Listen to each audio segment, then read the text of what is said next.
ಆತ್ಮೀಯ ಕನ್ನಡಿಗ ಬಂಧುಗಳೇ ನಮಸ್ಕಾರ. ಕ್ಷೇಮವಾಗಿರಿ, ನಗ್ತಾ ಇರಿ. ನಾನಿವತ್ತು ನಿಮಗೆ ಒಂದು ವಿಶೇಷವಾದ ವಿಷಯದೊಂದಿಗೆ ನಿಮ್ಮ ಮುಂದೆ ಬರ್ತಾ ಇದ್ದೀನಿ. ಏನಂದರೆ, ನಿಮಗೆ ಒಂದು ಭಜನಾ ಸಪ್ತಾಹ ನಡೆಯುವ ಸ್ಥಳಕ್ಕೆ ಕರ್ಕೊಂಡು ಹೋಗ್ತಾ ಇದ್ದೇನೆ. ಏನಿದು ಭಜನಾ ಸಪ್ತಾಹ, ಏನು ಅಂತ ವಿಶೇಷ ಅಂತ ನೀವು ಕೇಳಬಹುದು.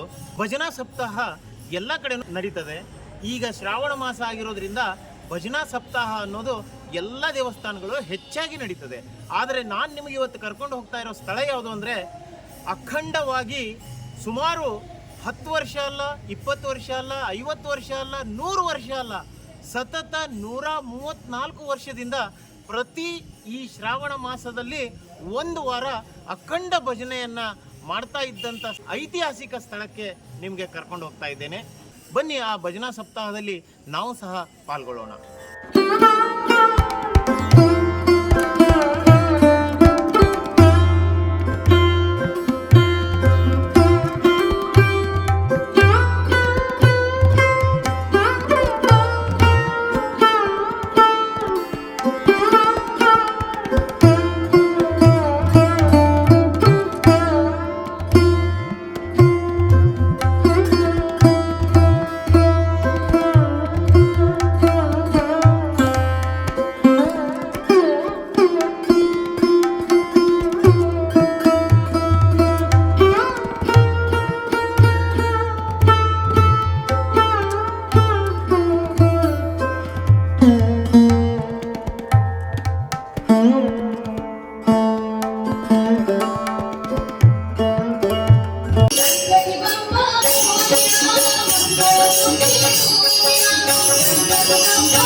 ಗೋಪಾಲಕೃಷ್ಣ ದೇವರಿಗೆ ನಮಸ್ಕಾರ ಮಾಡಿ, ನಮ್ಮ ಅಖಂಡ ಭಜನಾ ಸಪ್ತಾಹ ಇದು ಶ್ರಾವಣ ಮಾಸದ ಪಾಡ್ಯದಿಂದ ಶುರು ಹಿಡಿದು ಅಷ್ಟಮಿಯ ಮರುದಿನ 7 ದಿನ ತನಕ ಪೂರ್ವ ಜನರಿಗೆಲ್ಲ ಊಟದ ವ್ಯವಸ್ಥೆ ಮಾಡ್ತೇವೆ. ಅದರ ಒಳಗೆ ಮಂಗಳೂರಿನ ಕುಮಟಾ, ಹೊನ್ನಾವರ್ ಎಲ್ಲ ಭಜನಾ ಮಂಡಳಿಗಳು ಬಂದು ಇಲ್ಲಿ ಸೇವೆ ಮಾಡಿಕೊಂಡು ಹೋಗುತ್ತವೆ. ನಮ್ಮ ದೇವಸ್ಥಾನವು 500 ವರ್ಷಕ್ಕಿಂತ ಪುರಾತನವಾದದ್ದು. ಭಜನಾ ಸಪ್ತಾಹದಲ್ಲಿ ಏನು ಅವರು ಮನಸ್ಸಿಂದ ಹೇಳ್ಕೊಳ್ತಾರೆ, ಅವ್ರದ್ದು ಅದೇ ಕೆಲಸ ಕಾರ್ಯಗಳು ಆಗುತ್ತವೆ. ಈ ವಿಶೇಷ ಭಜನಾ ಸಪ್ತಾಹ ನಡೀತಾ ಇರುವ ಸ್ಥಳ ಯಾವುದು ಅಂದರೆ ನಮ್ಮ ಉತ್ತರ ಕನ್ನಡ ಜಿಲ್ಲೆಯ ಹೊನ್ನಾವರದ ಕಾಸರಕೋಡಿನ GSB ಸಮಾಜದವರ ಶ್ರೀ ಗೋಪಾಲಕೃಷ್ಣ ದೇವಸ್ಥಾನದಲ್ಲಿ ನಡೀತಾ ಇದೆ. ನಿಮಗೆ ಈ ವಿಡಿಯೋ ಲೈಕ್ ಆಗಿದ್ದಿದ್ರೆ ದಯವಿಟ್ಟು ನನ್ನ ಚಾನಲನ್ನು ಸಬ್ಸ್ಕ್ರೈಬ್ ಮಾಡಿ, ಲೈಕ್ ಮಾಡಿ, ಹಾಗೂ ನಿಮ್ಮ ಬಂಧು ಮಿತ್ರರಿಗೆ ಶೇರ್ ಮಾಡಿ.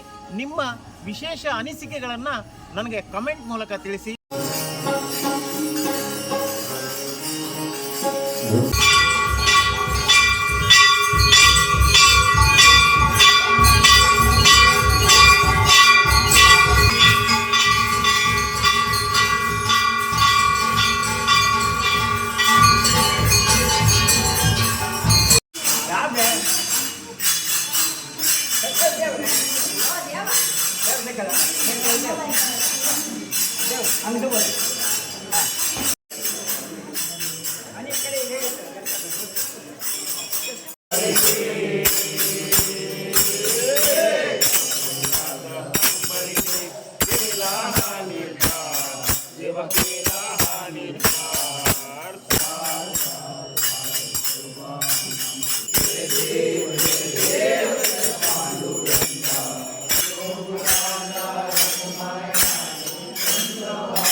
ನಮಸ್ಕಾರ.